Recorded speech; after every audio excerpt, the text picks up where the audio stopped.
ময়ূরাক্ষী নদীর তীরে কুয়াশার আড়ালে ছেলেটি মেয়েটির হাতে কাছে টেনে অকস্মাৎ বলল হঠাৎ, শোনো মেয়ে, আজ তোমায় দেব আমি একটি তারা আর 1000 চাঁদের রাত।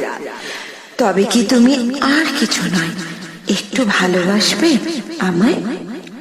মেয়েটি এগিয়ে যায় একটু দূরে, বেনি ঘুরিয়ে মিষ্টি হেসে দুষ্ট চোখে চকিত ঘুরে তাকায়। সুধায়, ওরে আমার প্রেমিক অসহায়, বলো আর কি কি দেবে আমায়? এত সহজে প্রেম আমি দেব না তোমায়। সময় এভাবেই যায়, পলকে হারিয়ে যায়, কেউ জানলো না কোথায়। সেই ঘুম ভাঙা ভোরে সবার অগোচরে ছেলেটি মেয়েটির হাত ধরেছিল অকস্মাৎ।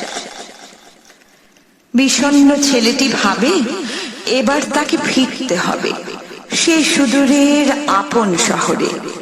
আচ্ছা, কিভাবে তবে আবার দেখা হবে? মেয়েটি হেসে বলেছিল, যদি মনে পড়ে আমায়, প্রতি জ্যোৎস্নায় রাত ঠিক 9টায় একাকী যে তারাটি দিলে আমায়, ঠিক সেখানে পাবে। জানবে, আমিও দেখছি তোমায়, আকাশের সীমানায় শুধু ওই একটি তারা।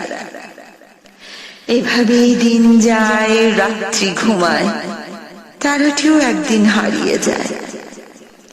নারী, আজ তুমি কোথায়? ছেলেটি আজও খুঁজে বেড়ায় মেয়েটিকে, মিশে যায় সে, ভেসে যায় সে, খুঁজে বেড়ায় ওই দূর নদীর জলে, শিকল বাহা নদীর ঢলে। অতি দূর নদীর জলে সেই শিকল বাহা নদীর ঢলে।